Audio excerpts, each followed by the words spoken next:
안녕하세요. 반갑습니다. 수능 특강 빛과 물질의 이중성 3점짜리 문항 해설 진행해 보도록 하겠습니다.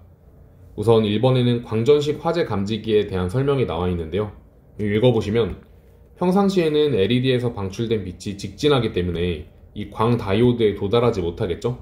근데 만약에 화재가 발생하게 되면 이 연기 입자에 의해서 LED에서 나온 빛이 산란이 됩니다.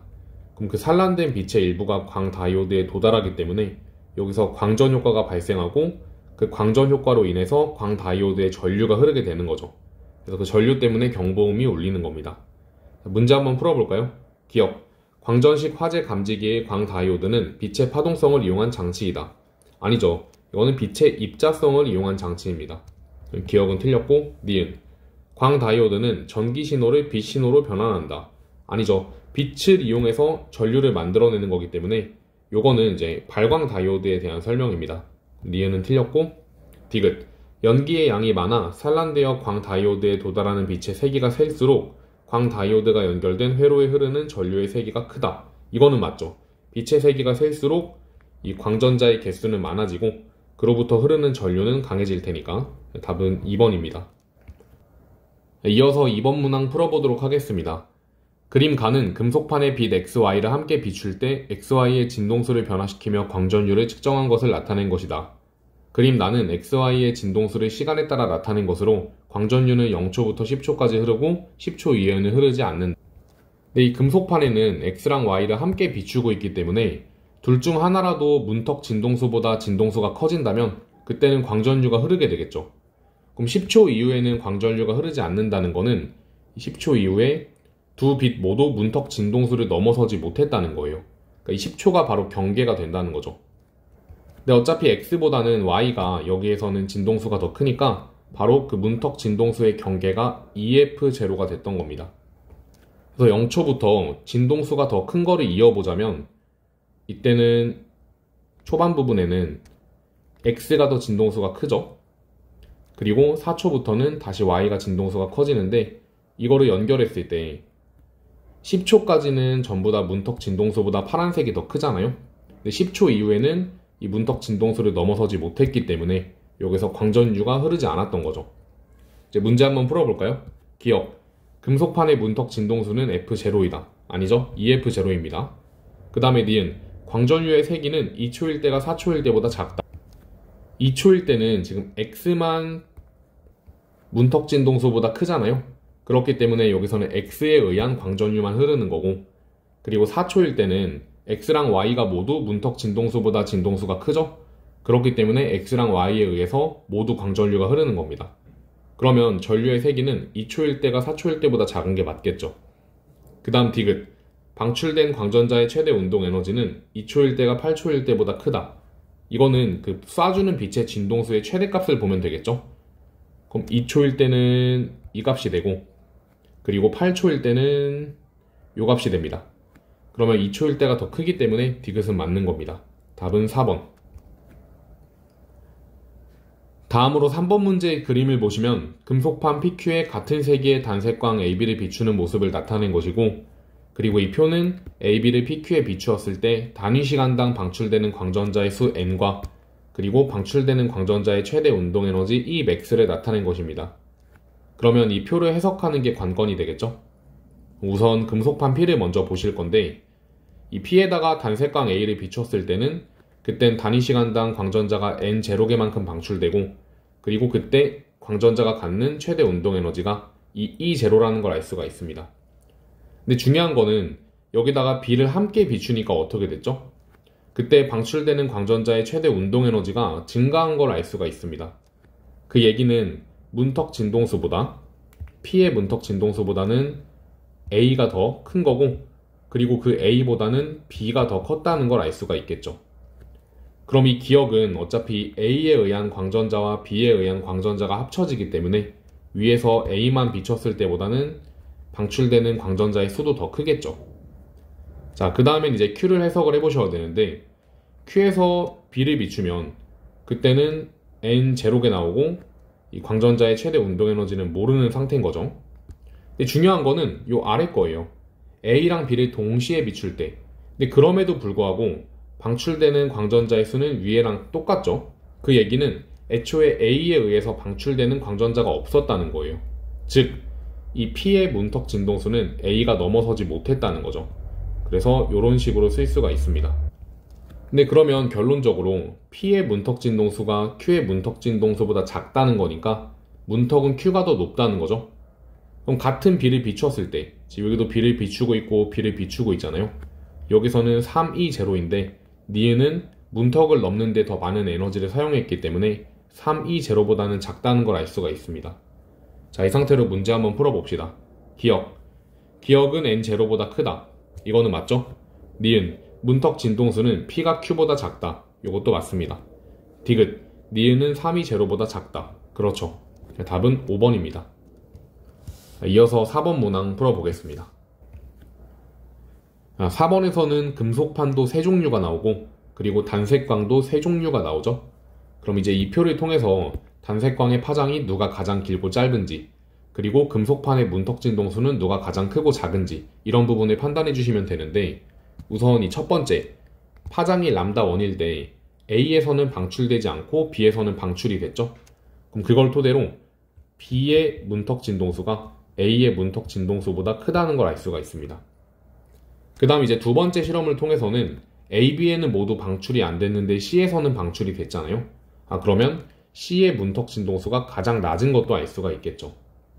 그러면 문턱 진동수에 대한 거는 분석이 모두 끝났으니까 이제 파장을 한번 비교해 볼까요? 우선은 이 람다1과 람다2를 비교해 보면은 A에서는 둘 다 방출이 안 되지만 B에서는 요 람다1일 때만 방출이 됐잖아요. 그 얘기는 요 람다1일 때 에너지가 더 크다는 겁니다. 같은 금속인데 얘는 문턱을 넘었고 이 람다2는 문턱을 못 넘은 거죠. 그러면 람다1의 에너지가 더 크니까 파장은 람다1이 더 작다고 쓸 수 있겠네요. 자, 그 다음에는 이 람다3인데 이 A에서 위에 거 두 개는 모두 단색광에 비쳤을 때 그때 광전자가 방출되지 않았잖아요. 근데 이 람다3 때 방출됐다는 거는 얘 에너지가 가장 크다는 거고, 그럼 파장은 가장 짧다는 얘기가 됩니다. 그래서 이런 식으로 대소 비교가 가능하고 한번 문제 바로 풀어보겠습니다. 기억, 람다2가 가장 크고 람다3가 가장 작다. 맞죠? 그 다음 니은, 문턱 진동수는 A가 C보다 크다. 이것도 맞습니다. 그리고 디귿은 얘가 O인지 X인지를 찾는 건데, 지금 이 람다3가 에너지가 가장 큰데 이때 그거보다 더 작은 람다2에서 방출이 됐잖아요. 그럼 당연하게도 여기도 방출이 될 수밖에 없겠죠. 그래서 답은 기억과 니은 3번입니다. 다음으로 5번 문제도 위에서 풀었던 4번 문제랑 구조가 상당히 비슷하죠. 금속판이 두 종류가 나오고 그리고 단색광도 두 종류가 나오고 있습니다. 그럼 이제 이거를 해석을 해보셔야 되는데, 우선 같은 금속판의 실험을 한 이 A랑 B를 비교해 보겠습니다. 이때 광전자의 물질파 파장의 최소값이 람다랑 이 람다라는 거니까 그럼 이거의 역수는 운동량의 최대값이겠죠? 그래서 이때 운동량은 2P, 그리고 이때 운동량은 P라는 걸 알 수가 있습니다. 그리고 참고사항으로 말씀드리면 운동에너지 공식이 EM분의 P제곱이기 때문에, 그리고 어차피 같은 전자니까 질량은 같겠죠? 그러면 운동량의 제곱과 운동에너지가 비례한다는 것도 알 수가 있습니다. 그럼 이 운동량을 각각 제곱해보면은 비율이 1대4가 나오잖아요. 그래서 결론적으로 이 광전자가 가지고 있는 운동에너지의 최대값의 비가 4대1이 된다는 거죠. 분명 같은 금속에서 실험을 했는데 이 광전자의 운동에너지가 A에서 더 크다는 거는 그만큼 이 비춰주는 A의 진동수가 더 컸다는 얘기가 되고, 그래서 B의 진동수보다 A의 진동수가 더 크다는 걸 알 수가 있습니다.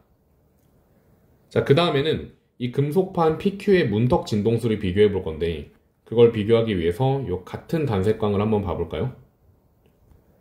자, 이때는 광전자의 물질파 파장 최소값이 P에서가 더 작죠. 그럼 반대로 이 광전지의 에너지 최대값은 P에서가 더 크다는 걸 알 수가 있습니다. 근데 분명히 같은 빛을 비춰주고 있으니까 분명 광자의 에너지는 같을 텐데 왜 방출되는 광전자의 에너지는 다를까요? 그 이유는 Q에서가 P보다 문턱이 더 컸기 때문에 이 문턱을 넘어서는데 에너지를 더 많이 사용했고, 그렇기 때문에 이 광자의 에너지는 같아도 튀어나오는 광전자의 에너지는 달라질 수밖에 없다는 거죠. 그래서 문턱은 P보다 Q가 높다는 걸 알 수가 있습니다. 그러니까 에너지가 더 작은 거죠. 기억. 진동수는 A가 B보다 크다. 맞죠? 그 다음 니은. 문턱 진동수는 P가 Q보다 크다. 이거는 반대입니다. 그 다음 디귿. 이 기억이 얼마인지를 물어보고 있는데 범위가 우선은 A랑 B 중에는 A의 에너지가 더 크죠. 그래서 파장이 더 짧은 거잖아요. 그러면 이 3람다보다 기억이 더 짧은 걸 알 수가 있고 그 다음에는 요 A끼리 비교했을 때 P보다는 Q에서가 에너지가 더 작죠? 그러면 에너지가 작다는 거는 파장이 그만큼 길다는 거니까 얘가 람다보다는 크다는 걸 알 수가 있습니다. 그래서 기억은 3람다보다는 작고 람다보다는 큰 거죠. 디귿은 맞죠? 답이 3번입니다. 6번의 그림을 보시면 전하결합 소자 CCD의 동일한 광다이오드 XYZ와 색필터 RGB를 나타냈다고 나와 있습니다. 이게 광다이오드는 빛의 색깔을 구분할 수 없기 때문에 전하결합 소자에 들어오는 색상 정보를 파악하기 위해서 이런 색필터를 사용을 하고 있는 겁니다. 네, 그러면 지금 이 X랑 Y에서는 단위 시간당 방출되는 광전자가 나와 있죠. 그 얘기는 이 빛에는 빨간색이 포함되어 있기 때문에 그 빨간색만 빛만 통과를 해서 여기서 광전 효과가 일어나는 거고 그리고 초록색도 포함이 되어 있었기 때문에 여기서 이제 초록색이 통과를 해서 광전 효과가 일어나는 겁니다. 근데 지금 Z에서는 광전자의 수가 없잖아요. 방출되지 않죠. 그 이유는 이 빛에는 파란색 빛이 포함이 안 되어 있기 때문에 이 블루 필터를 통과할 수 있던 빛이 없던 겁니다. 그럼 기억부터 풀어볼까요? 빛에는 파란색 빛이 포함되어 있지 않다. 그렇죠. 그 다음 니은 R을 제거하고 X의 빛을 바로 비추면 X에서 단위 시간당 방출되는 광전자의 수는 N0보다 크다. 그러니까 지금 이 X 같은 경우는 빨간색 빛만 통과가 돼가지고 그걸로부터 요 광전자가 방출한 거잖아요. 근데 이 필터를 치워버리면은 빨간색을 제외한 이 녹색빛 같은 것도 그대로 도달할 수 있겠죠? 합쳐진 게. 그럼 당연하게도 이 방출되는 광전자의 수는 N0보다 크다는 걸 알 수가 있습니다. 그래서 니은은 맞는 거고요. 그 다음 디귿. B에 비추는 빛의 세기만 증가시키면 Z에서 광전자는 방출된다. 아니죠. 애초에 이 진동수에 맞는 빛이 없었기 때문에 광전 효과가 일어나지 않았던 거고 이거는 빛의 세기를 키운다고 하더라도 상관이 없습니다. 그래서 답은 3번입니다. 7번의 그림은 입자 A가 정지해 있는 입자 B를 향해 V의 속력으로 등속도 운동하는 모습을 나타낸 것이다. 그림 나는 AB가 충돌하기 전부터 충돌한 후까지 A의 물질파 파장을 시간에 따라 나타낸 것이다. 근데 그러면 A의 물질파 파장이 2배 늘었죠? 근데 이 물질파 파장이라는 건 운동량분의 플랑크 상수로 쓸 수 있기 때문에 파장이 2배가 늘면 운동량은 2배가 줄어들게 됩니다. 그럼 지금 처음 운동량을 3mV라고 놔볼까요? 그럼 2배가 줄어드니까 얼마가 되겠어요? 충돌 후에는 2분의 3mV가 되는 걸 알 수 있습니다. 이렇게. 그럼 이때를 운동량을 2P라고 두면 여기는 P라고 둘 수 있겠죠? 그러면 이제 B의 처음 운동량은 0이었으니까 이 토탈 값이 3mV가 되기 위해서 충돌 후에는 2분의 3mV가 됩니다. 그럼 B의 나중 속력은 2분의 3V가 되겠죠? 근데 우리가 찾아야 되는 거는 충돌 후 B의 속력과 물질파 파장이에요. 근데 지금 속력은 2분의 3V라고 찾았잖아요. 그럼 이제 물질파 파장만 찾아주시면 되는데 어차피 질량하고 관계가 없이 요 운동량이 같으면은 그거의 역수랑 비례한 파장값도 같을 수밖에 없습니다. 근데 A가 충돌 후에 파장값이 2람다 제로였잖아요. 그럼 B도 마찬가지로 2람다 제로가 된다는 걸 알 수가 있겠죠. 답은 1번입니다. 그리고 이것도 좀 추가로 말씀을 드려보자면 그런 의문이 있으신 분도 계실 것 같아요. 지금 얘가 2P에서 절반으로 떨어진 건 알겠는데 방향이 반대일 수도 있는 거잖아요. 근데 이게 방향이 반대, 그러니까 마이너스 2분의 3mV가 되기 위해서는 요 속력이 점점점 줄어들어서 0이 됐다가 반대쪽으로 꺾인 거죠. 그러면 이 속력이 0으로 점점점 줄어들게 되면은 이 분모가 0으로 점점 줄어드는 거니까 이 람다 값은 거의 무한대로 발산하게 됩니다. 그래서 그래프가 이런 식으로 올라갔다가 뭐 다시 내려오든가 그렇게 해야겠죠. 근데 이런 모습이 아니기 때문에 얘는 방향이 바뀌지 않았다는 것도 추론이 가능하다는 겁니다. 그래서 아무튼 답은 1번이고 이어서 8번 문제도 풀어보겠습니다. 8번 문제는 이중슬립과 관련된 실험이 나와 있습니다. 그림과 같이 금속판에 단색광 X를 비추어 방출된 광전자가 전압 V에 의해 가속된 후 이중슬릿을 통과하여 형광판에 간섭 무늬를 만든다. 점 P에는 밝은 무늬가, 점 Q에는 어두운 무늬가 나타난다. 근데 이런 이중슬릿에 대한 본격적인 해석은 물리학 2에서 배우기 때문에 그냥 우리는 지식적으로 왜 여기서 밝고 어두운지만 알고 계시면 되는 겁니다. 여기서 밝은 무늬가 찍히는 이유는 전자들끼리 보강 간섭을 해서 그런 거고, 여기서 어두운 무늬가 나오는 이유는 전자끼리 상쇄 간섭을 하기 때문에 그런 거겠죠. 근데 보강 간섭이든 상쇄 간섭이든 이런 간섭은 파동의 성질이잖아요. 근데 분명히 이 실험은 전자로 진행을 하고 있거든요. 근데 전자는 입자인데 이런 식으로 간섭이 나타난다는 거는 입자인 줄 알고 있던 전자가 파동성도 가지고 있었다는 이야기가 되겠죠. 이게 바로 이 실험의 의의가 되는 겁니다. 입자 또한 파동성을 갖고 있구나. 그게 바로 물질의 파동성에 대한 내용인 거고요. 자, 기억부터 풀어볼까요? 형광판에 도달하는 전자의 수는 P에서가 Q에서보다 많다. 그렇죠. 그렇기 때문에 밝게 보이는 겁니다.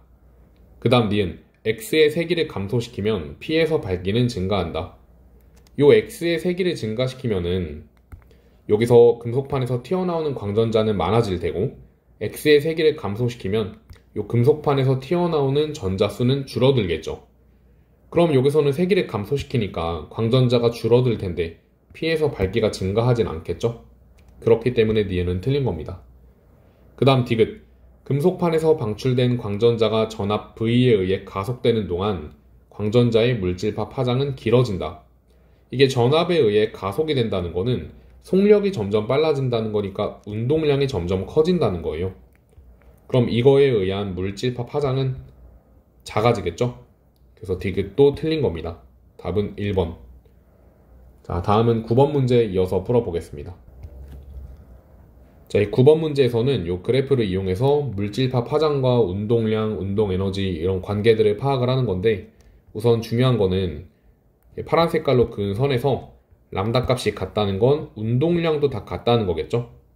그러면 요 점과 요 점에서 A랑 B의 운동량은 같은데 그때 그 전자가 갖고 있는 에너지는 4대 9가 된다는 겁니다. 이 운동에너지랑 그러면 이 운동량을 결합해서 쓰면은 2n분의 p 제곱으로 쓸 수 있잖아요. 근데 어차피 이 p 제곱이 같은 상황에서 이 운동에너지가 4대 9가 나왔다는 거는 질량은 분모에 있으니까 9대 4가 되는 겁니다. 그래서 이때가 9m, 이 A가 4m이라고 될 수 있겠죠. 그럼 기억부터 한번 풀어볼까요? MA분의 MB는 9분의 4가 아니라 4분의 9가 되겠죠. 이렇게 풀 수 있습니다. 자, 그 다음에는 이 에너지가 같은 상태에서 제가 요거를 구해볼 건데, 자, 이때는 에너지가 4E0로 같습니다. 에너지가 같을 때 과연 이 람다는 어떻게 되는가? 자, 그러면 이 공식에서 EK는 2n분의 P제곱, 여기서 에너지가 같은 겁니다. 근데 질량은 몇 대 몇이에요? A랑 B가 4대 9잖아요. 그러면 요 운동량의 제곱도 4대 9가 돼야 됩니다. 그럼 A의 운동량과 B의 운동량은 제곱했을 때 4대 9니까 제곱하기 전에는 2대 3이었겠죠? 따라서 요쪽이 2분의 3배가 더 큰 거예요, 운동량이. 그러면 이 람다는 역수에 비례하기 때문에 여기서가 2분의 3배가 더 큰 거겠죠? 따라서 얘가 2분의 3 람다 제로라는 걸 알 수가 있습니다. 그럼 니은은 맞네요. 자, 그 다음 디귿. B의 물질파 파장이 람다일 때 B의 운동에너지는 9분의 16 E 제로이다. 그러니까 즉 파장이 람다일 때는 여길 얘기하는 거고, 그리고 그때 운동에너지를 얘기하는 거겠죠? 그럼 이것도 마찬가지로 요 운동량이 같은 상황인 거잖아요. 람다가 같으니까. 그럼 그때 운동에너지는 요 질량의 비랑 반비례합니다. 그럼 여기다가 9분의 4를 곱하시면 9분의 16 E0가 되는 걸 알 수 있겠죠? 답은 4번입니다. 자, 다음 문항 풀어보도록 하겠습니다. 10번의 표는 현미경 ABC를 이용하여 집신벌레를 관찰할 때 각 현미경의 특징과 관찰 결과를 나타낸 것이다. 그리고 ABC는 각각 광학현미경, 주사전자현미경, 투과전자현미경을 순서 없이 나타낸 것이다.